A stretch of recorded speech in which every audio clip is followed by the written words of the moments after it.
Қош келдіңіз Омар аға. Қош көрдік. Құтты болсын, жақсы кітабыңыз жарық көрді. Алдыңғы Қарекет кітабын жолын берсін. Амин. Қарекет кітабыңыздың ішіндегі пікірлердің қазақ халқына қандай ой салып жатқанын толық білмесек те, бірақ Қарекет кітабының атының өзі қаншама азаматты әрекет еткізді, қарекет еткізді, өз орнын тапты, Қарекет қоры ашылды, кейбір бағдарламалар атын Қарекет деп ауыстырды. Енді бұл жақсы кітабыңыздағы бұл кітаптың аты да жақсы. Бұл жақсы біз білетін жақсы ма, жоқ бұл Қарекет сияқты бұл жақсы деген сөздің астарында да бір сыры жатыр ма? Шынында да бұл атауды біз саналы түрде таңдап алдық. Өйткені біздің қазақ халқының жақсы деген бір үлкен ұғымы болған. Өкінішке қарай біз оны жоғалтып алдық. Қазақ халқы өзінің тәуелсіздігін жоғалтқаннан кейін, өзінің өз ырқы өз қолынан кеткеннен кейін жақсы деген ұғымды ұмытылды. Бұл жақсы деген ұғым бұл басы бос, ешкімге тәуелді емес, кеудесін ешкімге бастырмаған халықтарда ғана жақсы болады екен. Елді ел қылатын осы жақсылар екен. Сондан тәуелсіздік алғаннан кейін таң атпайын десе де күн қоймайды дейді. Біз осы ұғымды тірілтіп, бұрыннан бар ұғым, бірақ ұмытылған белгілі бір себептермен соны қайтадан айналымға, қайтадан қазақ мәдениетінің қазанына, қорына қайтармақшымыз. Қарекет ұғымын қайтарғандай. Енді жақсы сөзінің негізгі мағынасы біз айтып жүргенде бұл сын есім емес. Осы кезге дейін біз жақсы адам, жақсы сөз біз сын есім ретінде айтып келдік. Оның неге десеңіздер, орыс мәдениетінің ықпалымен орыстарда бір сондай бала кезімізде бізге жатататын, что такое хорошо, что такое плохо. Жақсы деген не, жаман не деген не. Сөйтіп, ал шынымен де бұл зат есім. Енді бұл жақсы сөзінің ең бір кереметі, біз оның енді этимологиясына тоқталып жатпаймыз, үлкен әңгіме қайдан шыққаны. Бұл негізгі мағынасы, бұның баламасы, мына қазір ғылыми әдебиетте элита деген сөз бар. Сонда бұл жақсы деген сөз, бұл элита деген мағынаны береді. Яғни зат есім ретінде, атаулы зат есімде элита. Сонда қазақта айтады, жамансыз жақсы болмайды, бұрғансыз бақсы болмайды дейді. Сонда бұл біздің қоғамды, жалпы қоғамды, елді ел қылатын осы жақсылар екен. Біздің ел өзінің тәуелсіздігінен айырылған бетте жақсы ұғымы да жойылды. Өйткені Абай айтады ғой, қазіргі насихатты кімге айтасың, ешкім тыңдамайды дейді. Яғни кімді пір тұтамыз деп сұрақ қояды. Яғни кімді элита деп санаймыз деп сана санға бөлінеді. Сондықтан қазіргі қоғамда да өте актуальды сұрақ, кімді жақсы тұтамыз, элита деп кімді санаймыз? Сонда қазақ қоғамы ең үлкен қазақ халқының мәдениетіне, руханиятына тиген үлкен соққы, қазақ халқы жақсы мен жаманды айыра алмай қалды. Бұның зардабы қазақ халқының талғамымен бірге өмір сүру стандарттарынан айырылды, өмір сүру сапасы төмендеді, және халықтың өміршеңдігі жойылуға аз қалды. Өйткені халықты халық қылып отыратын осы ат төбеліндей ғана топтың, оны жақсы деп атайтын, элита деп атайтын. Енді оның баламасы, тіпті түсінікті болу үшін айтайық, қазақта жақсы сөздің баламасы ол сүттің бетіне қаймағы дейді. Сүт көп болады, қаймағы өте жұқа болады, бірақ қаймағын сыпырып алсаң, көк сүт қалады. Немесе сорпаның бетіндегі майы дейді. Міне жақсы сөзінің осы халыққа жақындап түсіндірсек, қазақ тілінде соны түсін. Сондан қазақта бұрын жақсылар келе жатыр дейтін. Жақсылар басы қосып дейтін, элита. Анау кімнің бар ғой біздің бабамызда, Бұхар-жырау бабамыз айтады ғой. Бұл үйректей болыңыз. Судан суға шүйгімен, судан суға қоныңыз. Бай оғылы шоралар бас қосыпты десінде. Маң басып жүріңіз, байсалды үйге түсіңіз. Айналмай ат өлсін, айыралмай жат өлсін, жат жаннан түңілсін. бәріңіз бір енеден туғандай болыңыз дейді. Сонда мынау бай ұлы шоралар деп сол жақсыларды айтып отыр. Ақтамберді жақсылар кеңеске топтанып дейді. Бұрынғы жалпы мынау қазіргі қазақтың жақсылардың элитаның керегі сондай. Неге? Өйткені шын мәніндегі қазіргі қазақ сол жақсыларынан айырылған қазақ. Не істерін, қайтерін, күш қайратын қайда жұмсарын білмей дағдарып отырды. Неге? Өйткені ғасырлар бойы осы қазақ қоғамында сол жақсылар қоғамның бастаушы күші болған, бағыттаушы күші болған, тентегін тыйып, телісін түзеп, болашаққа бағдар нұсқап, мынау бұра тартқандарды қайттан қотанға қайтарып, мысалы шал кез айтады ғой, енді жақсы болғаны әрине жамандар болады. Соны жамандар ол көпшілік. Жақсылар өте аз болады. Бірақ сол жақсылардың негізгі міндеті елді ел қылу. Сонда шал кез айтады ғой, жамандар кетер есікті сар тұрып дейді. Жақсылар қалар шақырып дейді. Жақсылар қалар артынан шақырып. Сонда біздің осы қазіргі кездегі мынау енді жақсының сапасы туралы көптеген мақалдар бар, көптеген нақыл сөздер бар. Мысалы Лұқпан Хакимнен сұраған екен, Лұқпан ата, сіз мың жасадым депсіз ғой, бұның сыры неде дегенде, Лұқпан Хаким айтты, менің 1000 жыл жасауымның сыры, мен өмірімде тек қана жақсылармен сұхбаттас болдым. Ал жақсымен өткізген жарты сағат жаманның өтіп кеткен өмірінде емес пе деп айтқан екен. Сонда біз қазіргі қазақ сол қысылғанда бағдар нұсқайтын, елдің халықтың мақсат мүддесін сатпайтын, малының жанының садақасы, жанының арын садақасы деп бекзат ойлайтын жақсыларға мұқтаж болып отыр. Бұл жалпы қазақтың жүйесінің бұзылуы ол Абай заманына дөп келеді. Сонда Сұлтанмахмұт айтады ғой, Абай кезі қазақтың бұзылғаны, қаралыққа айналып қызылғаны дейді. Анау қазақтың жағы жүйесі 1822 жылғы указ шықты ғой, Ресей империясының положение, устав киргиз-кайсацких орд дейді. Сол 1822 жылы указ бойынша қазақ халқындағы хандық жүйе жойылды. Мұны осы кезден бастап жүйе жойылғаннан кейін қазақ халқы өзінің бүкіл осы кезге дейінгі оны ел қылып келе жатқан жүйесінен айырылды. Соның ішіндегі ең үлкен соққы ол жақсыларға соққы тиді. Бірінші орыс империясы түсінді, қазақты құрту үшін, қазақты бодан қылу үшін бірінші сорпаның бетіндегі майын сыпырып алу керек, сүттің бетіне қаймағын сыпырып алу керек. Сөйтіп жақсыларды бірінші соққы жақсыларға тиді. Сондан Бұхар жау айтады ғой, күн батыста бір дұшпан, ақырда шығар солтүстан. Шашын алмай тарайды, күн шығысқа қарайды. Жүзі сары, көзі көк, бастығының аты боп, құдайды білмес жөн кәпір. Жамандықта міні жоқ, аузы басы жүн кәпір. Жай ойлап келер жұртыңа, балды май жағар ұртыңа, ел ғамын айтқан жақсыны сөйлетпей ұрар ұртына дейді. Міне сондықтан сол кездегі сол елдің мүддесін сатпайтын, елді жауға бермейтін жақсыларды құртқаннан кейін Абай суреттеген қазақтың трагикалық, драмалық бейнесі дүниеге келді. Абай айтады ғой, бұрын тек қана жақсылар сөйлейтін, қалғандар тыңдайтын. Қоғам етті, ашылыққа көпшілік бағынатын.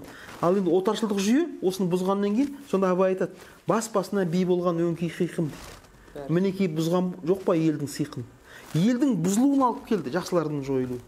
Қазір кездегі қарапайым халық өзінің мүддесін қорғайтын, оның мүддесін сатпайтын жақсыларға аса мұқтаж болып отыр, аса зәру болып отыр.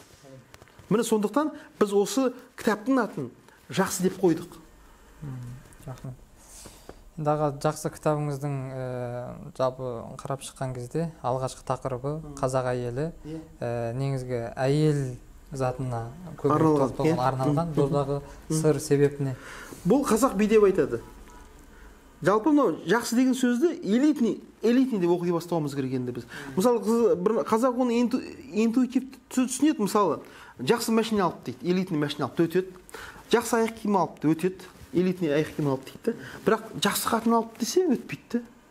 Сонда жақсы қатын алып деген сөз элитный қатын алып деген сөз да. Жақсы өмір сүріп жатыр, элитный өмір сүріп жатыр. Жақсы ой ойлаңдар, элитный ой ойлаңдар. Міне осындай қазақтың ойлау жүйесін осындай деңгейге көтеретін уақыт келді. Соның ішінде осы бүкіл тіршіліктің, бүкіл өмірдің бастау бұлағы қайнар көзі ол әйел. Сондан әйел болғанда жақсы әйел, элитный әйел. Сонда қазақ айтады, жақсы әйел жаман еркекті хан етеді дейді. Қараңызшы. Жаман әйел жақсы еркектің басын дан қылады дейді. Жақсы әйел жаман еркекті хан қылады, жаман әйел жақсы еркектің басын дан қылады дейді. Міне сондықтан қазақ әдебиетін сүзіп тексеріп қарасаңыз, қазақ әдебиетінің 80-90% осы жақсы әйелдің, жаман әйелдің образдарын суреттеуге арналған. Неге? Өйткені қазақ қоғамы айтады ғой, еркек білімді болса, бірақ адам білімді. Әйел адам білімді болса, бүкіл отбасы білімді, бүкіл әулет білімді. Сондықтан Машһүр атамыз айтады, иманды әйел, ол да элитный әйелдің, жақсы әйелдің негізгі сипаты иманды әйел ғой. Сонда Машһүр атамыз айтады, Алла тағаланың пендеге берген ырзық несібесінің ішіндегі иманды әйелден артық нығмет жоқ дейді. Сондан Әуезов айтқан ғой, неге осы Жүсіпбек Аймауытовпен екеуі 1920 жылы Семейде Абай журналында адамшылық негізі әйел деген мақала шығарады. Сонда осы қазіргі кездегі айтылып жүрген сөздер бар, бірақ соны көп адам түсінбейді. Сол кезде айтылған, ел болам десең бесігіңді түзе дейді. Көп адам бұны айтады, бірақ түсінбейді де, мағынасына, мән мағынасына тереңін не сырына бойлай алмайды. Сол мақалада ашылған. Сонда былай деп айтады, бесік түзеу деген не дейді? Әйелдің жағдайын түзеу керек дейді. Егер қазақ әйел дейді, өсек айтып ел қыдырып жүретін болса дейді, яғни надандықтан тыйылмаса, онда бала да надан болып өседі дейді. Неге? Өйткені бала кімді жақсы көрсе соған ұқсайды дейді. Әкесі мың жерден ғалым болсын дейді. Егер шешесі надан болса дейді, бала шешесін жақсы көргендіктен де шешесіне қарап өседі дейді. 9 ай 10 күн көтерген құрсағында, одан кейінгі жарық дүниеге келген кездегі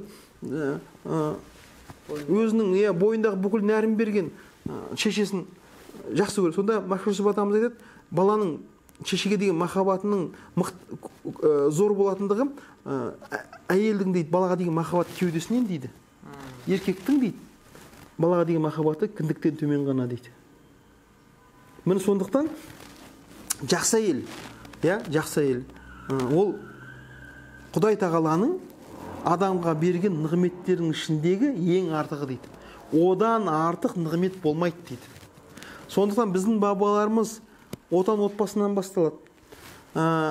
Аяғындағы етігің тар болса, дүниенің кеңдігінен не пайда? Үйіңдегі әйелің долы болса, еліңдегі бейбітшіліктен не пайда деп мақалдаған. Сондықтан біздің бабаларымыз жарғақ құлақтар жастыққа тимей, жақсы әйел іздеген, элитный әйел іздеген, өзінің ұлына қалыңдық іздеген. Біз қазір кезде өздері іздеген, біз оны доғардық қазір. Біз өздері білсін дейміз. Біз балаларды олардың лапылдап тұрған нәпсісінің талауына беріп қойдық. Ал біздің Ақтанберді бабамыз айтады, елден елді аралап, тектіден текті саралап, бегілердің қызын айтырсам, нұсқасын байқап шамалап. Сынға толса сияғы, әлбеті шамның шырағы, мұхиттан сүзіп шығарған қымбатты гауһар бағасы. 100 нарға кілем арттырып, қазақтан сәнін арттырып, ұзатып алсам сәнменен көңілдің хошын таптырып. Міне біздің бабаларымыздың жақсы текті әйел іздеуі. Жалпы мынау жақсы деген, жақсы әйел дейді ғой. Сол жақсы әйелдің ішіне басқа ұғымдардың бәрі кіреді. Тектілік, имандылық, әдептілік, инабаттылық. Сонда Абай айтады ғой, біреуді көркі бар деп жақсы көрме дейді. Яғни нәпсін айтып отыр да. Нәпсі ол көрсе қызар, ол лап еткіш, ол сезім, ол бастағы көз, ол әйел затының сұлулығына қарайды, сымбатына қарайды, шашына қарайды. Сонда Абай айтады, ескертіп отыр, біреуді көркі бар деп жақсы көрме. Лапылдақ көрсе қызар нәпсі керме. әйел жақсы болмайды көркінен, мінезіне көз жетпей көңіл бермейді дейді. Сонда әйел жақсы болмайды дейді. Яғни жақсы элитный әйел алу үшін, элитный қатын алу үшін, элитный қалыңдық түсіру үшін, әлбетте оның жақсылығын танитын, яғни оның ішкі жан дүниесін, элитный әйелдің ішкі жан дүниесін танитын зергерлер керек дейді, қазақ айтады. Сонда қазақ айтады, ер қадірін ер білер, зер қадірін зергер білер дейді. Сонда қазақ айтады, ат таңдаған кезде жас адамды апар, қыз таңдағанда кәрі адамды апар дейді. Неге? Өйткені кәрі адам ол нәпсі сөнген, нәпсісін тия білген, өмірлік тәжірибесі бар. Ол енді қыздың сыртқы бейнесіне алданбайды, оның ішкі жан дүниесін таниды екен де, бағасы деп, сонда ол қазақ ол жаңағы мұхиттан сүзіп шығарған қымбатты гауһар бағасы деп қыздың сыртқы келбетін айтпайды екен. Шын мәніндегі оның гауһардан да артық, алтыннан да артық, күмістен де ардақты, алтыннан да күмістен де сонда қымбат нәрсе бар, ол адамның ішкі жан дүниесі. Адамды текті қылатын, элитный қылатын оның ішкі әлемі, оның тектілігі, оның көкірек көзінің ашық болуы. Сондан Абай атамыз айтады ғой, ондай қыз қандай болады дегенде, жақсы әйел қандай болады дегенде, Абай атамыз айтады, жасаулы деп, малды деп байдан алма. Қазір кезде шында жастардан сұраса, қандай әйел керек десек, бай әйел керек дейді. Бұл не? Ол нәпсінің қалаулары. Сонда Абай атамыз ескертіп отыр. Жасаулы деп, малды деп байдан алма, кедей қызы арзан деп құмарланба. Ары бар, ақылы бар, ұяты бар, ата-ананың қызынан ғапыл қалма дейді. Сонда жақсы әйел қандай болу керек дегенде, Абай айтады, ары бар, ақылы бар, ұяты бар дейді. Міне элитный, өйткені шын мәніндегі шалақын айтады ғой, жақсы әйел алғанның дейді, той үйінде дейді. Жаман әйел алғанның жау үйінде. Екі әйел алғанның дау үйінде дейді. Міне сондықтан біздің бабаларымыз білген. Мұхтар Шаханов айтады ғой, сүйюді сіз ерлік деп те айтасыз, онсыз ақын боларсыз ба, ой өрген. Дегенмен сіз абайлаңыз, байқаңыз, бағыңыз да сорыңыз да әйелден дейді. Сонда мынау ер адамның, еркектің бағының ашылуы, оның қоғамға пайдалы болуы, оның бүкіл күшін қалтқысыз соңына дейін халыққа бере білу өнері, ол өзінің алған жарына байланысты екен. Міне сондықтан біздің бабаларымыз оны стратегия дейсіз бе, тактика дейсіз бе, жаңағыдай үлкен концептуалды саясат дейсіз бе, осы жақсы әйелді алуды, жақсы жерден қыз алуды, жақсы адамдармен, элитный адамдармен құда болуды бірінші орынға қойған, одан күшін даямаған, одан малын даямаған. Сондықтан қазақ қоғамының сапасы өте жоғары болған, өмір сүру стандарттары өте жоғары болған. Өкінішке қарай біз осы қазіргі кездегі сұрасаңыздар, жақсы әйел, немесе жақсы қалыңдық, текті әйел десек, қазақ ол қандай әйел деп дағдаратын жағдайға жеттік. Ол қандай болу керек деп сұрайды. Сол олқылықтарын толтыру үшін біз осы кітапты жақсы деп атадық. Рахмет Омар аға. Тек қана қаламыңыз ұшталсын. Біз тағы да бізді көп күткізбей үшінші кітаптарыңызды күтеміз. Бірінші атын күтеміз. Тағы да сондай қазақтың қорына жаңа сөздер кіргізуіңізді тілейміз. Рахмет, алла разы болсын.